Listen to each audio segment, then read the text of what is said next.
النبي صلى الله عليه وسلم النكاح من سنتي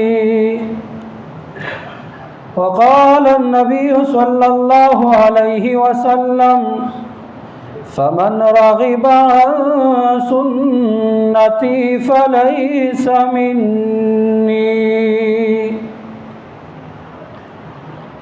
میرے واجب الاحترام قابل صد احترام بزرگوں، بھائیوں، دوستوں،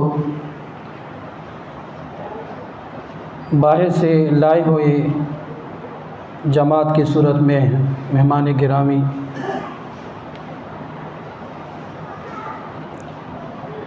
گزشتہ جمعے بھی اور اس جمعے بھی نکاح مسنون کے متعلق بات ہو رہی ہے۔ اللہ رب العزت کا ہم پر بہت بڑا فضل، کرم اور احسان ہے کہ اللہ نے ہمیں انسان پیدا کیا ہے، اور انسان میں مسلمان پیدا فرمایا، اور پھر مسلمانوں میں نبی کریم صلی اللہ علیہ وسلم کی امت میں پیدا فرمایا۔ اس کا ہم جتنا مرضی شکر ادا کریں کم ہے۔ تو انسان کو پیدا فرما کر اس نسل کو آگے بڑھانے کے لیے اللہ رب العزت نے ہر انسان، ہر جانور کے اندر نر اور مادہ کے ملاپ سے اولاد کے حصول کے لیے ایک طریقہ، ایک فطرتی طریقہ مقرر فرمایا ہے کہ نر اور مادہ کے ملاپ سے جو چیز پیدا ہوتی ہے وہ اولاد کی صورت میں، اس فطرتی طریقے کو اللہ رب العزت نے عرش کے اوپر سے مقرر فرمایا ہے۔ تو یہ نکاح ایک ایسی سنت ہے جس کا انعقاد بھی اللہ رب العزت نے خود بیان فرمایا ہے۔ تو اس اولاد کے حصول کے لیے ایک طریقہ تو جانوروں کا ہے، ایک پھر انسانوں کا ہے۔ جانوروں کے ہاں کوئی شرائط نہیں ہے، کوئی حدود نہیں ہے، البتہ انسانوں کے لیے اللہ تعالیٰ نے حدود اور قیود مقرر بیان فرمائے ہیں۔ انسان اگر دیکھتا ہے تو شریعت کے حد میں رہتے ہوئے دیکھنا پڑتا ہے، انسان کو اگر کوئی چیز سننی ہے تو شریعت کے حدود میں رہتے ہوئے سننی پڑتی ہے۔ تو اللہ رب العزت نے انسان کے دیکھنے کے لیے، انسان کے سننے کے لیے، انسان کے بولنے کے لیے، ہر چیز کے لیے حدود و قیود مقرر فرمائے ہیں۔ تو اسی طریقے سے اولاد کے حصول کے لیے انسان کے لیے ایک نکاح کا طریقہ مقرر فرمایا ہے۔ نکاح کافر بھی کرتے ہیں، مسلمان بھی کرتے ہیں، لیکن کافروں اور مسلمانوں کے طریقے میں فرق ہے۔ اس فرق کی وجہ مسلمان اور کافر کا مقصد ہے۔ مسلمان کا مقصد کوئی اور ہے، کافر کا مقصد کوئی اور ہے۔ کافر کا مقصد کیا ہے؟ کافر کا مقصد اولاد کا حصول بھی ہے لیکن عیاشی بھی ہے۔ مسلمان کا مقصد اولاد کا حصول ہے لیکن عیاشی نہیں۔ مسلمان کا مقصد اولاد کے حصول کے ساتھ ساتھ عبادت ہے۔ اس لیے نکاح مسلمانوں کے نزدیک کیا ہے؟ عبادت ہے۔ امام شافعی رحمہ اللہ فرماتے ہیں کہ نفل نماز سے زیادہ پڑھنا کیا ہے؟ نکاح افضل ہے۔ تو مسلمانوں کے نزدیک نکاح کیا ہے؟ عبادت ہے، اور کافر کے نزدیک نکاح کیا ہے؟ ایک عیاشی ہے۔ تو جب دونوں کے نظریے میں فرق ہے تو اس نظریے کے فرق کی وجہ سے مسلمانوں کے نکاح کے طریقے میں بھی فرق ہے۔ تو جب مسلمانوں کے نزدیک، مسلمانوں کا نظریہ نکاح کرنا عبادت ہے، تو عبادت کہاں پہ ہوتی ہے؟ جی، عبادت انسان کہاں پہ کرتا ہے؟ مسجد میں کرتا ہے نا۔ اور کافر عیاشی انسان کہاں پہ کرتا ہے؟ بازار میں کرتا ہے۔ تو عبادت کے حصول، عبادت کے لیے سب سے بہترین جگہ کون سی ہے؟ وہ مسجدیں ہے۔ جب مسجدیں ہے تو ہمیں بھی اپنے نکاح کے مستون طریقے کے لیے جگہ کا جو انتخاب کرنا چاہیے، کون سی جگہ کا کرنا چاہیے؟ مسجد کا کرنا چاہیے، ایک بات۔ اور عیاشیوں کی سب سے بڑے اڈے جو کہاں پہ ہیں؟ بازاروں میں ہے۔ اس لیے کافر لوگ اب وہ نکاح کرتے ہیں تو کافر لوگ اپنی نکاح کے انعقاد کے لیے اپنے لیے بازاروں کو منعقد کرتے ہیں، بازاروں کی جگہوں کو منتخب کرتے ہیں۔ اور جب مسلمانوں کے نزدیک نکاح عبادت ہے، عبادت مسجد میں ہوتی ہے، تو مسجد کے اندر انسان ذکر و اذکار کرتا ہے، حمد و صلات پڑھتا ہے، قرآن کی آیات پڑھتا ہے، تو مسلمانوں کے نکاح کے اندر بھی حمد و صلات، درود و سلام، قرآن کی آیات کو پڑھا جاتا ہے۔ لیکن کافروں کا مقصد چونکہ عبادت نہیں، عیاشی ہے، جب عیاشی ہے تو عیاشی کے اندر نہ تلاوت ہوتی ہے، نہ حمد و صلات ہوتی ہے، نہ اللہ کی کوئی تعریف ہوتی ہے، نہ اللہ کی کوئی بڑائی ہوتی ہے، نہیں کوئی قرآن کی آیات کی تلاوت کی جاتی ہے۔ جب نہیں کی جاتی تو کافروں کے لیے بڑی جگہ کیا ہے؟ عیاشی ہے۔ تو کافروں اور مسلمان کے نظریے میں، نکاح کے نظریے میں بنیادی فرق ہے۔ مسلمانوں کے نکاح کے لیے جس طرح مسلمان عبادت کرتا ہے تو مسلمانوں کا چونکہ نکاح بھی عبادت ہے نا، ہم مسجد میں آتا ہے، ہم نے کتابوں میں پڑھا ہے، بزرگوں سے سنا ہے، علماء سے سنا ہے کہ جب لوگ نماز پڑھ رہے ہو تو اونچی آواز میں سلام نہیں کرنا چاہیے۔ یہ کیا ہے؟ آداب میں سے ہے۔ کوئی مسلمان بھائی آپ کے قریب سو رہا ہے تو اونچی آواز میں تلاوت نہیں کرنی چاہیے۔ تو اسی طریقے سے جب مسلمانوں کی عبادت میں ایک دوسرے کا خیال رکھا جاتا ہے، تو جس طریقے سے مسلمانوں کی عبادت میں ایک دوسرے کا خیال رکھا جاتا ہے تو نکاح بھی عبادت ہے۔ عبادت کے اندر جس طریقے سے مرد کو اپنے سکون کے لیے عورت کی شرمگاہ مل جاتی ہے، جس سے وہ سکون حاصل کرتا ہے، عورت کی ذات مل جاتی ہے، عورت کا نفس مل جاتا ہے، تو عورت کی جو حق ہے وہ حق کیا ہے؟ عورت کا حق مہر ہے۔ تو مہر کے طور پر بھی عورت کے حقوق کا، دوسرے بندے کے حقوق کا بھی خیال رکھنا چاہیے۔ تو مسلمانوں کے نکاح میں مہر مقرر کیا جاتا ہے اور کافروں کے نکاح میں یہ چیز نہیں ہے۔ اور کیا فرق ہے؟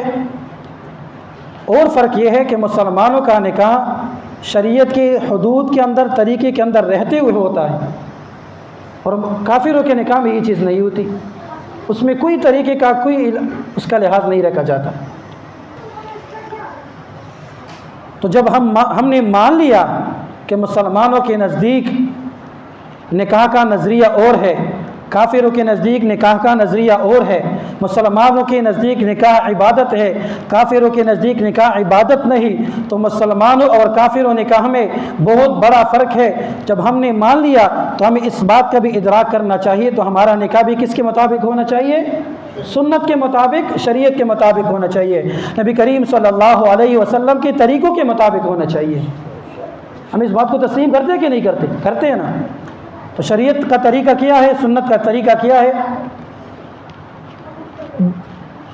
سب سے پہلے نکاح کے اندر کیا ہوتا ہے؟ منگنی ہوتی۔ شادی کے اندر سب سے پہلی چیز کیا ہوتی ہے؟ منگنی ہوتی ہے۔ منگنی کا مطلب کیا ہے؟ منگنی کا مطلب یہ ہے کہ لڑکی والوں کے گھر جاتے ہیں، وہاں جا کر اپنے بیٹے کے لیے رشتہ مانگتے ہیں۔ اگر وہ دوسری لڑکی والے قبول کر لیتے ہیں تو ایجاب و قبول ہو جاتا ہے، یہ رشتہ منسلک ہو جاتا ہے۔ اب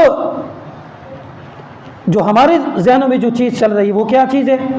ہمارے ذہن میں یہ چیز ہے کہ جب تک لڑکے والے مانگنے نہیں جائیں گے اس وقت تک ہم بھی کسی سے، ہماری اگر ہم لڑکی والے تو ہم نے کسی سے کیوں مطالبہ کرنا ہے؟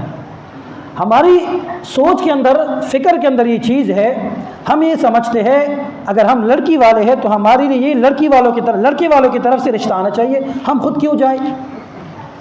حالانکہ اس طرح نہیں ہے۔ شرعی طریقہ منگنی جس طرح لڑکی والے جاتے ہیں اسی طریقے سے لڑکی والوں کو بھی اپنے لڑکی کی، اپنے بچے کی پیشکش کرنی چاہیے کہ بھائی میری بیٹی ہے، میری بہن ہے، اگر آپ کو مناسب سمجھے تو میں اپنی بیٹی بہن کا رشتہ آپ کے ساتھ کرنا چاہ رہا ہوں، آپ کو قبول ہے تو آ جائے، بات کر لیتے ہیں۔